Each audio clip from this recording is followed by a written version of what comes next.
All right, everybody, it's time to organize my pantry. And this can't take very long. I'm sure it's not that bad. Let's take a look.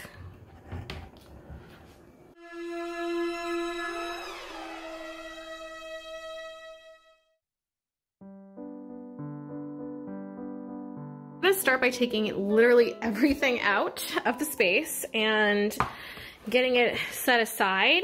And look, guys, I had a spiral slicer. It's still in the box. I have never used this. It was in the back of my pantry. So we're already finding things.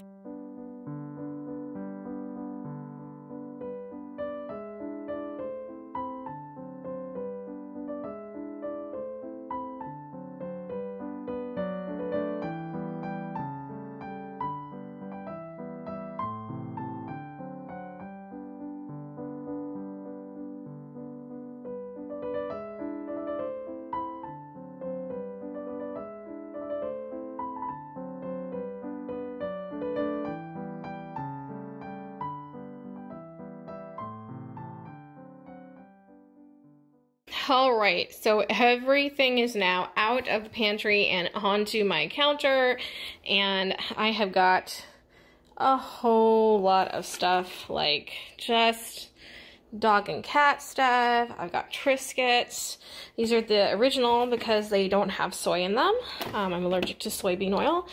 So I've got just a whole bunch of stuff. Got some loose tea, and that is just the stuff that was in my pantry that's like not all baking stuff. I have some baking stuff here, but I also have more baking stuff over here, flour and sugar. I've got some things that are already in containers that are actually looking pretty organized. I got these from the Dollar Tree. They were supposed to be for cans, but I don't drink soda, so I just repurposed them.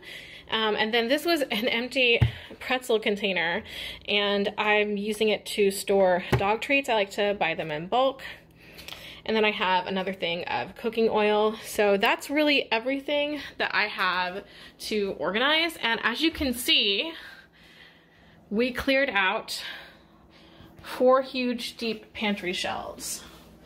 And I'm gonna go ahead and Lysol these, get them all sanitized, and then we'll start organizing everything and putting it back in and making it pretty. So I actually didn't have any food storage containers other than maybe like a couple of mason jars or empty glass jars that I was reusing, and I really needed something that was larger and that would fit everything. So I did get this set from Amazon, and it is stackable, which I need for my deep pantry, and it is fully sealed, and it has the red color which matches my kitchen decor.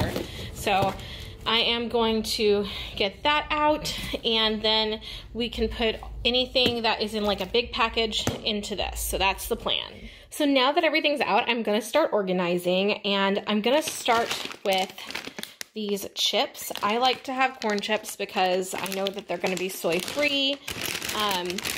Most of them, I usually check the back to make sure. So like that's got corn, canola, or sunflower, so I'm okay. And these are big bulky bags, so I'm going to put them into the large container. And I'm gonna do the same thing with the other container, but I'm gonna do it with flour. And then we're gonna take some of these other bag containers of like Triscuits and dog chews and loose tea, and we're gonna use the smaller containers for those. So I'm going to get started on that next.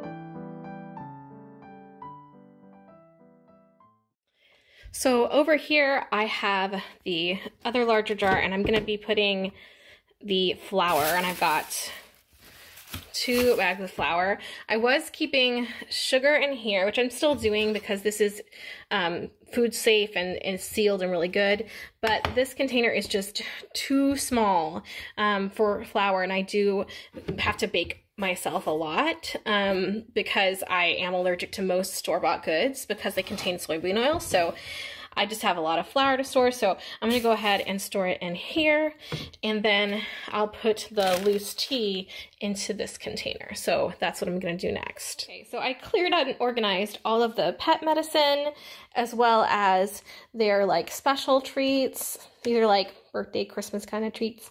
And then I have peanut butter, that's a Kong treat. And I found a ton of catnip, much to Figaro's joy. And I realized it might be a lot easier, instead of keeping it in all of these like non-reusable containers, to just go ahead and switch to a glass container that has like a shake top. So I'm gonna put all that in there. And then I'm gonna move these into a container. I took the container it was in, which is just like a container that's clear without a top, and I've got some sauce and baking stuff in there just to keep it corralled. So I'm gonna use that for that. And then we have Triscuits are gonna go into the container, and the dental chews will also go into a container. So that's the next part. So I just want you to see it's looking so much better. I might actually even end up with a free shelf, which is perfect. So there's just so much more room. And I just have my cooking oil and then my vinegar here. And you can see already shaping up really well. And then I have dog chews, pet medicine, Triscuits. I have an empty container, so I can use that for another bulk product. I've got flour, and then I have some tortilla chips here. And the storage containers that I purchased actually came with, whoops.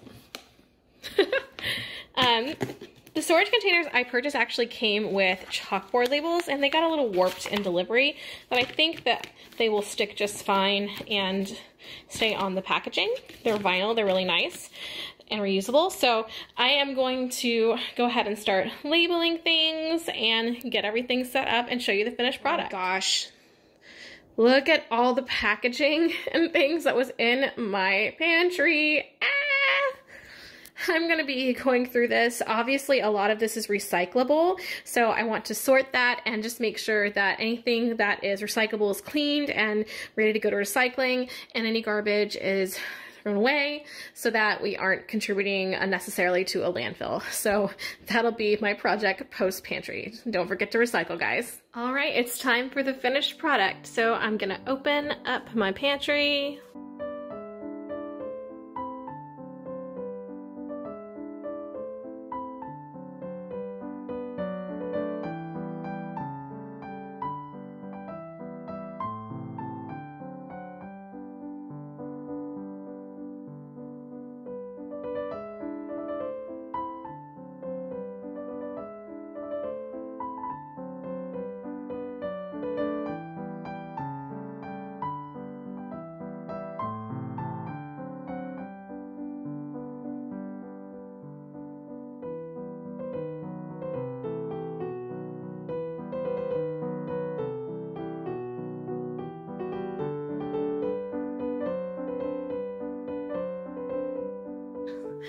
And I even labeled the little catnip container here.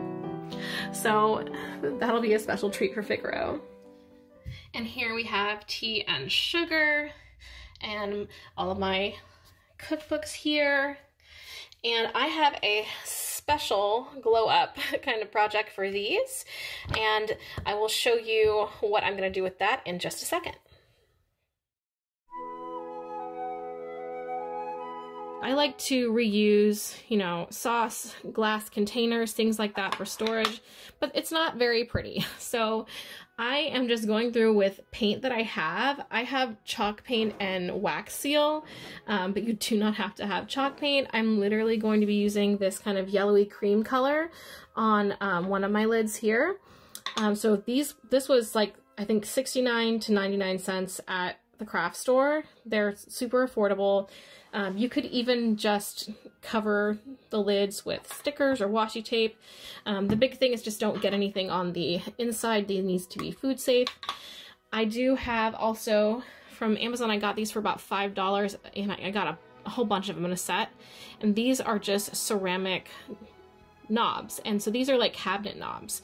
But they have that floral, very kind of cottagecore aesthetic that I like. So what I'm going to do is take my glue gun and I'm just going to adhere these to the top of the jar so it looks like they have these matching handles even though they're completely separate. And I've actually had this container for forever. It's a vintage one. It's vintage 76 bicentennial Americana, and it was my grandmother's.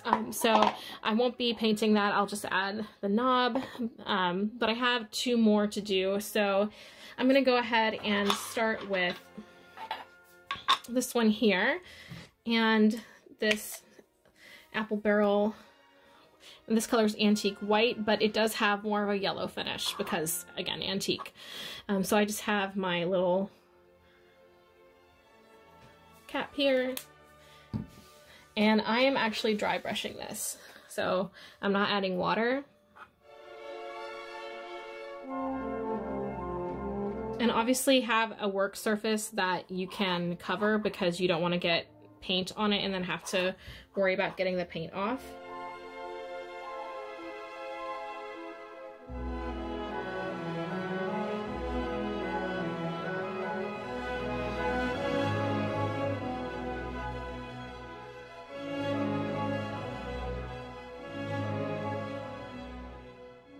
And voila! Now I have a nice matching set in primary colors, and they look more like they go together than they did before, even though some of them are just recycled jars. I hope you enjoyed this pantry transformation. I am pretty happy with the result. It wasn't a lot of money. I think I spent $25 on the different things that I used and really just tried to use things I had at home. And there's still lots of room to grow, and I think that it's going to keep my food fresher longer and basically just be really nice to look at in my kitchen as well. So I will see you in the next video. Bye.